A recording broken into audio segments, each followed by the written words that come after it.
Lab tests of 10 California wines concluded they all contain trace amounts of the active ingredient from some weed killers, glyphosate. Whether that is cause for concern, though, is a matter of great dispute. And Dan Noyes is here with an exclusive I-Team investigation. Dan. And Dan, we know how important this issue is to so many people, so we traveled to St. Louis to see the lab that performed the tests. We also spoke to scientists, including a toxicologist from the Monsanto company, which first patented glyphosate in the 1970s. Wines from the prime growing regions of Napa, Sonoma, and Mendocino counties were tested at Microbe Inotech Labs in St. Louis, Missouri. How many of those wines had glyphosate?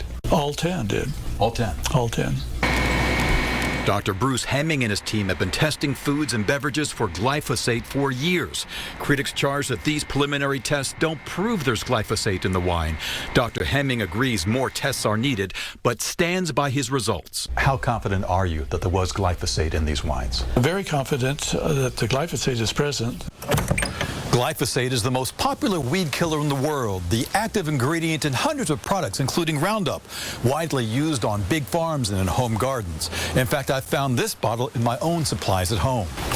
And it's often used at vineyards. Jennifer Putnam is the executive director of Napa Valley Grape Growers. She questions the results of the St. Louis tests, which were sponsored by an anti-pesticide group called Moms Across America, but says she welcomes more testing. Nobody's more interested in the healthy environment of the vineyard than us. For decades, Roundup has enjoyed a reputation as a safe alternative to harsher chemicals, but today it's at the heart of a scientific controversy. Roundup maker Monsanto says that over 40 years, there have been hundreds of studies on glyphosate. The consensus is that it will pose no unreasonable risk to human health and the environment when used according to label directions. Dr. Farmer disputes the validity of the wine tests, but adds that even if there is glyphosate in the wine, it's way too little to cause harm.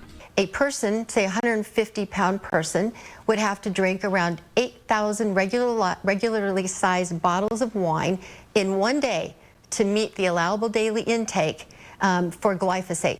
The U.S. EPA says for a 150-pound person, it's safe to consume 120 milligrams of glyphosate per day, the amount in this teaspoon.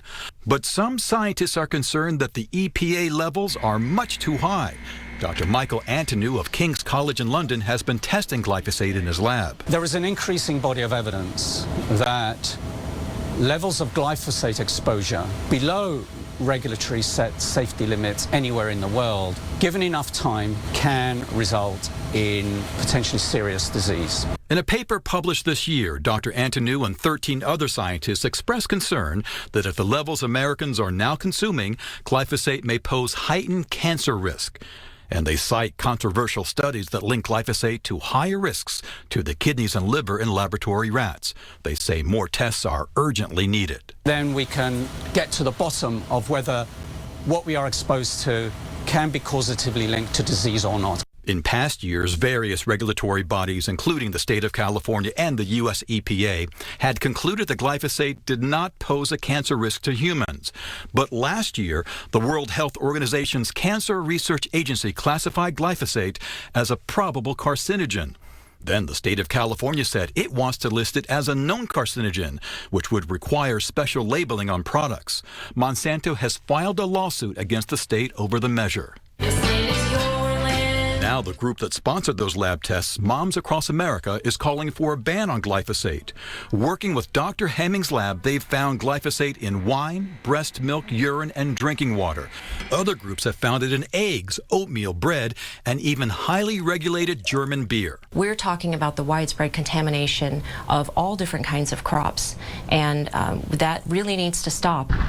Already, many California vineyards are growing grapes without glyphosate or other conventional weed killers. For vineyard consultant Daphne Amory, weeds are good. They're there for a reason. The vine needs companion plants to help it thrive and do its job. Biodynamic farming is based on the idea that the right weeds help retain water and nutrients. One drawback is that it's labor intensive. If you do away with the tool of being able to use glyphosate, we go back to a lot more labor, and we go back to shovel work.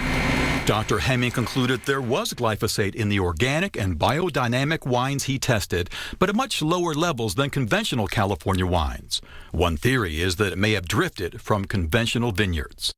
Just 11 days ago, the EPA posted a report on its website announcing that glyphosate is not carcinogenic to humans. And then 3 days later, they pulled it off the web. They said their evaluation is not final and told the I-Team the agency is working through some important scientific issues on glyphosate. All right. Thank you, Dan. Welcome.